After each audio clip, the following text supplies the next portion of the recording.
And now, let's join ace broadcaster Mamode Akugha as he takes us inside the Niger Delta. Hello out there and welcome to the program. It's Inside the Niger Delta, the authentic voice of Nigeria's oil-rich region. I'm your regular host, Mamode Akugha. In August this year, the Nigerian National Petroleum Corporation, NNPC, reported that 22 million barrels of crude oil were lost to theft and sabotage on Nigeria's oil platforms in the first half of the year 2019.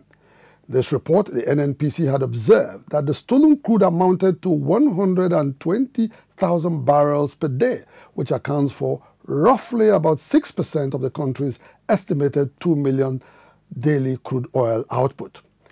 The increasing spate of oil theft in the country, as reported recently by the NNPC, is a reflection of our position on this program. Recall that in the month of June this year, Inside the Niger Delta had maintained that the Niger Delta oil fleets were bleeding from the activities of oil thieves operating in the creeks of the Niger Delta. This edition of the program will bring you a flashback of our special feature on oil theft in the Niger Delta. The program continues in just a moment. Don't go away. Inside the Niger Delta. Welcome back. It's Inside the Niger Delta, the authentic voice of Nigeria's oil-rich region. Prior to the recent revelation by the NNPC that the country recorded massive oil theft in the first half of 2019, we had used this medium to call public attention to a steady increase in the activities of crude oil thieves and operators of artisanal refineries in a report anchored by correspondent Tekena Amirfori. The creeks of the Niger Delta are littered with several hidden camps where young men and women daily eke out a living refining stolen crude. In these camps, they employ crude technology to produce petroleum products such as petrol, diesel and kerosene, which are sold to chains of buyers. With an ever-increasing patronage, the business remains lucrative and continues to attract many more new entrants. Although their activities run foul of the law, operators of illegal refineries in the Niger Delta admit that they are in the business to survive harsh economic conditions occasioned by widespread unemployment and other forms of social insecurity. There is nothing we do for a living. This is our only source of wealth that we do and eat. Without this thing, we can't survive. Neglected by the government, pressured by demands of subsistence and expectations from family and community, some fringe of our youth have been attracted to illegitimate means of fending for themselves through participation in what has been euphemistically called bunkering, or what we call bullfire. Recent study has shown that that industry, if what it is, employs about 500,000 youths in the Niger Delta today. And the GDP of that economy is about 3 times the national average. What that brings to fore is that to pull, you require something dramatic, to pull this group who are now living on 3 times the national average of the GDP out of that into something else. Over the past 5 years, employment opportunities created by artisanal refining of crude oil have been unprecedented, but they are only short-term gains that compromise the future of its operators and others living in the Niger Delta. As a matter of fact, their crude method of oil production has had far-reaching negative implications for the environment, whose productive capacity is already in distress. The oil spills is happening as a result of a high-level collaboration between the Nigerian state, the oil companies, their officials, and some miscreants in the communities. Oil bunkering has become, in fact, one of the most lucrative businesses around here. And most of our young people who did not have access to quality education, who are jobless, have been lured to come into the newly created industry that is oil bunkering. And they have been benefiting from it at their own expense and the expense of the environment of their communities. This is sad and pathetic. Occasionally, Some operators of illegal refineries in the Niger Delta are rounded up by security agencies and paraded before the press, while the major actors seem to be having a field day.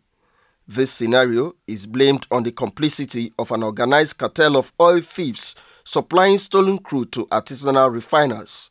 In this cartel, as it has been alleged, are insider industry and security networks bent on fleecing the country of billions of petrol dollars accruable to national coffers. In May 2019, Rivers State Governor Nyesom Wike openly accused a former general officer commanding 6th Division of the Nigerian Army, Major General Jamil Sahem, of running an illegal oil bunkering squad. Governor Wike had further alleged that Major General Sahem was involved in the business to finance his quest to be appointed Chief of Army Staff.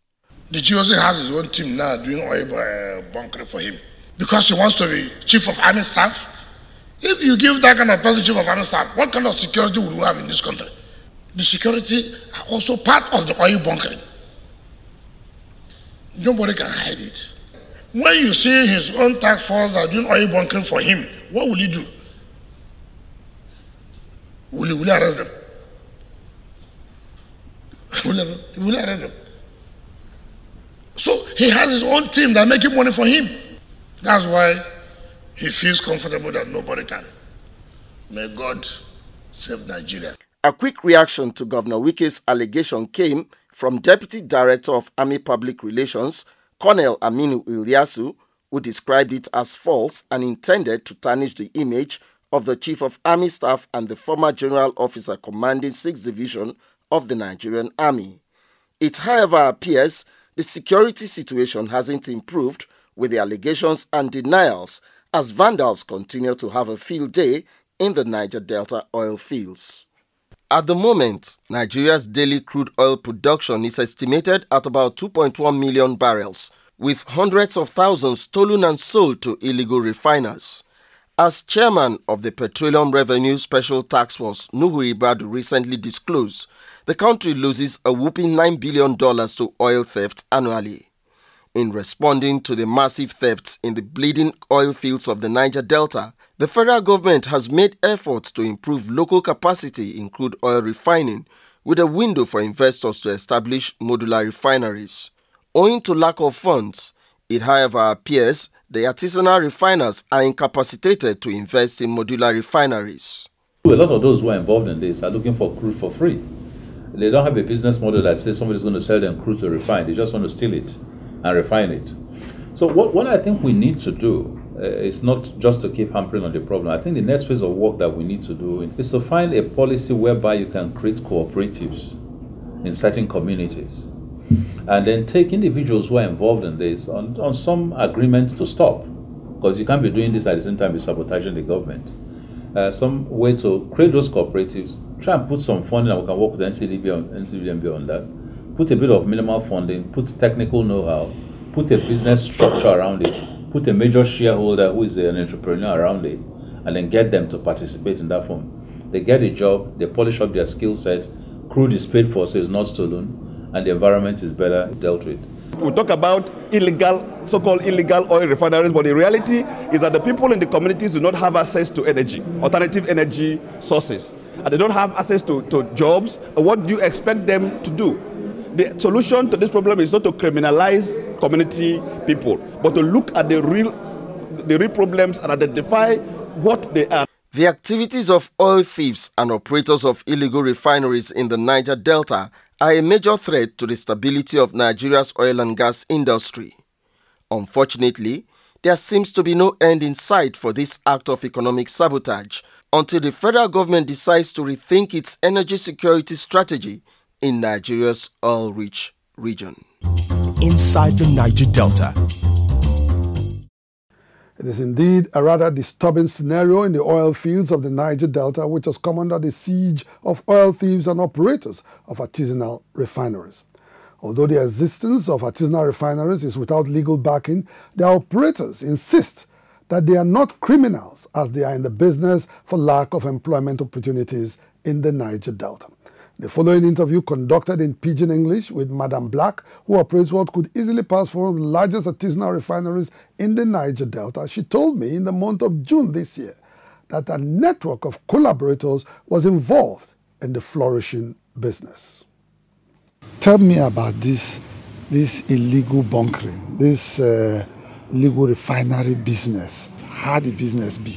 The business for Nigeria here, the way we do them, if you see many filling stations now, our products that they use, like diesel, we get diesel, 3 types of diesel.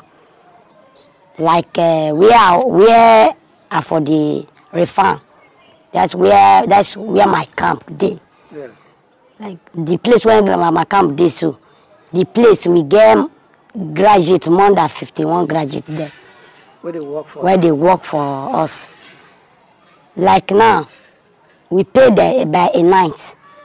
Where they work today, we pay them each of them 20,000. Many of the boys where they see say they be Yahoo, not be Yahoo, they work with us. Some of them are wheelbarrow pusher. Those wheelbarrow pusher, they make money, every money what they make every day. Some of them make 25, 15. Those when they carry, that's the people where we say they work for my camp now, it's more than 2,000 people. When they work. 2,000 people inside bush. Inside bush. We have women, there's some women. Those women, some of them, they are widows. Some of them, their husband not get work. So they work with us. Where they work, we pay them. Like those where they carry, when you carry each drum, 1,000. When you carry 100 drum, you get 100,000 a day. They have a group. But some of them, they turn for cellophane, because we use cellophane. Some of them, when they turn for cellophane, each cellophane, we give each drum of that cellophane, we give each drum 500 naira. Those when they turn the product for cellophane. From what do they talk now? You say all those graduates where they work with us, so now they pay one a day 20,000. Yes. So in a month, that graduate the salary if they work every day. Every day they work. Not get Sunday. Unless now you only won't go rest. Okay. Now be say the graduate now they receive something like 600,000 every month. Yes. No government work where they will pay that kind of money, sir. 600,000. When you see like a Niger Delta now, you look us now as president for long now, you go see say, I'm robber not the our side again. Kidnapper, all of them come down because those boys where they work, all those boys where they went like from when Buhari enter, so the courtesan self amount see breakdown for year. For Niger Delta here. Many of the courtesans that they work with us for them. We they encourage them. Some of them they come with gun for them. From there they go drop the gun. But when they see the amount of money where they see every day, so some of them will say Jaguda not good. They just kukuma follow this way. And the way they produce this product, so if government fee give us chance, the fee approval for us say carry on. Like the fuel, when you reach many filling stations now, they have our fuel. They get our fuel. That our fuel where they get, so this fuel they take until the drive motor. Okay. Like the diesel, we get 3 products of diesel. The diesel they take until they work fine. We get kerosene. When you reach Niger Delta, many places we carry diesel from here, kerosene fuel from here to Meduguri, to Kano. One on produce finish. Now come put on for side truck. For truck. They can go. Not on our side. They go many places. When they reach there, they will put on side filling. So what you even they talk now? Say even for this Niger Delta, say for the filling station where we get here, on our product they say. The day. Why you can't like let's say 100%. Our product where they filling station for Niger Delta, let's say 89%. That be our product where they supply. Where would they supply? Like where we work now, we can produce a day. We can produce more than 50 trucks a day. 50 trucks a day. A day. Yes. So how the production they be? Because when you say you get like 2,000 people, how not they produce? I will come back to Ghana for they get the crude oil, because that one another matter for Nigeria. But how the production be? The production, the way they produce them, when they put the black inside we call it oven, that the pot, they weather like a tank round. Okay. Then you dig ground. When you do the ground, they can put crude oil for the ground. They not they use wood. They let the crude oil, then they take the bobo ram. Okay. When I say bobo, not the fire. That's why you don't put her for inside. Like we get the pan where would they use?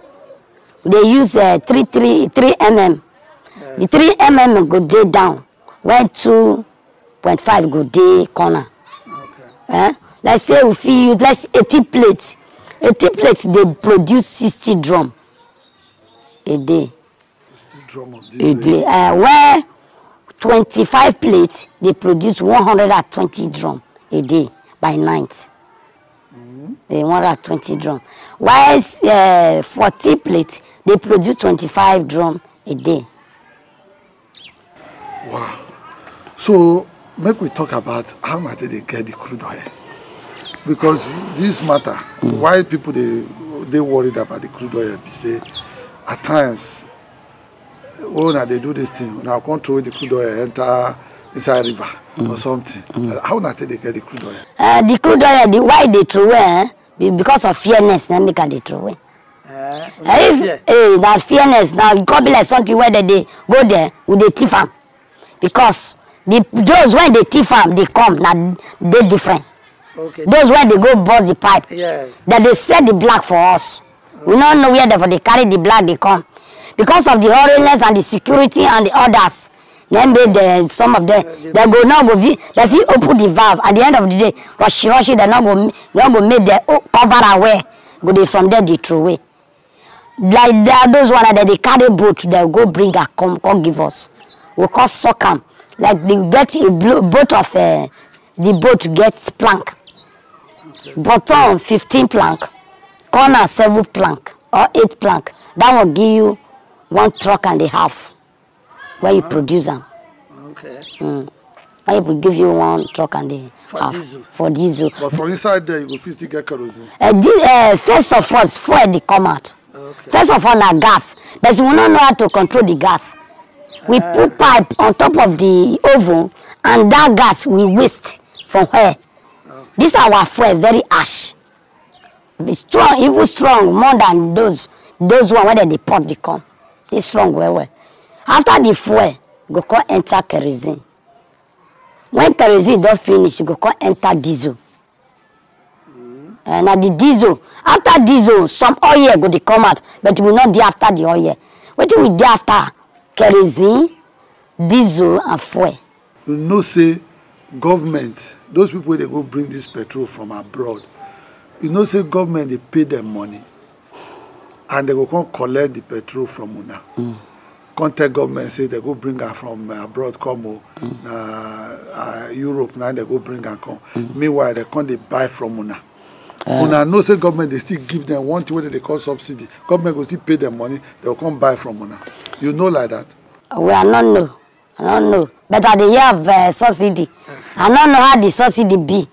We hear say that they settle big money for even all those people who come say they be soldier. So even from Abuja, some go they go bribe, make them send them call Niger Delta. Because if they reach Niger Delta, if they work for Niger Delta, they go get money. They go get money. Now true say that they pay them. The settlements for year na die. The settlement, we they settle all the security. No security where you go say they not the settle them. If they say make they blade this, make they open people yash. Even security stuff that they do the business. That they do with you now. That they do with us. That is police, before army, the army, everybody. All of them inside. No one why not they do this business. That's why you don't shop for inside the day. So even get boat where they take the supply black. So get camp. So get camp. And they get one character where we say they get. Let's say you settle the security. The day when you know if you settle the other one, go mobilize, go destroy everywhere. Like we are the work, so they destroy and they don't destroy and finish. Because of say the oga say that they settle boys, they're not the settlers. So you can't scatter everything. Scatter everything. So they scatter them, even the scrap will begin said there. So the crude, the crude oil where they as they scatter everything. What they happen? The crude oil they throw away. So you go enter river. They scatter that not be even when you talk about the black where they stay everywhere for the river. Now the destroying, then they bring that thing pass.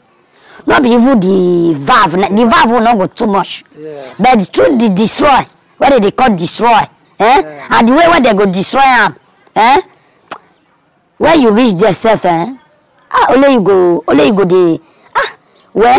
go just say, only you go even feel that, you go sorry for the river and the everything. Where for the world, the small river where the fish they die every day. And that's why we want cook, we know they buy fish, we go collect fish for inside the river. We ourselves, we see the vest. I say now, wow, tomorrow, I go come. Next tomorrow, another one. Next tomorrow, another one. That one. The way that they take the warriors, so we could they do the settlement tight. If let's say government fee put her for this matter before, that settlement, when they settle so, we're not going to settle, and the place get they meet. They not go, nobody go, they come here, they go molest, they scatter the place anyhow. Yes. Because that out of the fairness, they call the maker. They make us and many things where they say they're supposed to level before not the level. Okay. And when they come, so 5 army fee come destroy millions of naira things because of settlement. Okay, I see. So go even come. They not go say they not go collect money today. They collect before, they not go collect today. They go be keep destroy. Government don't invest for them. And this business see they go and we send when I go there. And this business see they go. Why the business see they go and I go make them. If the business even see delay. If the business say let's say government they take action for them. If the business they delay, only the few they call say madam, when I never start, they see they call. Because they are smart actually they inside.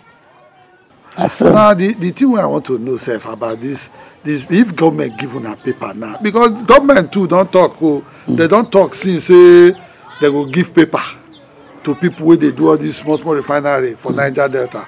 But you know as government they don't talk and since that day can reach now, nothing don't happen. So if they give the paper now, this petrol, where would they buy 145 naira for 1 liter? With the way they take producer. Even I produce, I go fit sell up less than that 145. Let's say the way the amount where we take the seller now for people, like 15 naira by liter. 15 naira by liter, and now would they sell 15 naira. Those when they buy the fuel, they go come around 9 o'clock in the night. 12 o'clock they don't buy finish. 1 o'clock they don't move from inside the bush. They see the oppressors. They will say a liter and 14 naira, we see the seller. 13 naira, we see the seller. Because I don't get choice because the business no straight. No straight. So, but if like, what do you go like to tell government now? The government make it give us paper. Make it approval for us. Say, Mona fire down. Then when government don't promote, say, Mona fire down. That time, the way we go maintain the place. Go the maintenance. Yeah. The waster, those where they waste when they call others contact. Yeah. Some allies that they'll come, they take, they dash there. They're not the way they buy those ones. Okay. Those black ones, that's the waste product. One that don't produce finish. So yes. Well, the one who take bobo the fire they make. They will see they take the dash. Yeah, those are aboki people. What is that they take that one do? Say now that they do tie road.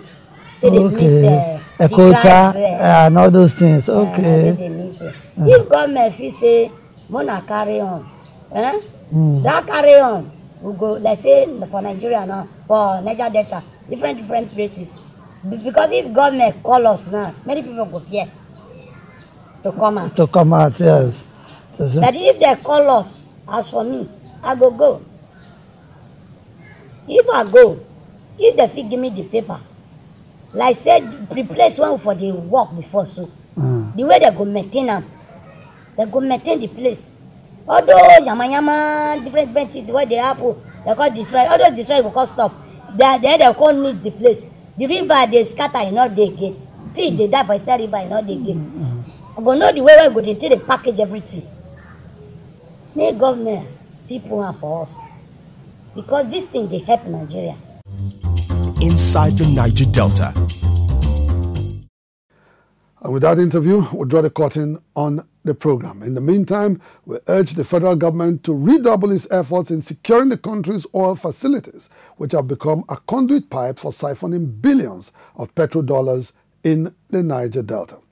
Inside the Niger Delta, the authentic voice of Nigeria's oil-rich region will be back same time next week on this station. Until then, you can follow us on our social media handles showing right now on your screen. On behalf of the production crew, I am Mamode Akugha, appreciating you for staying tuned. Bye for now.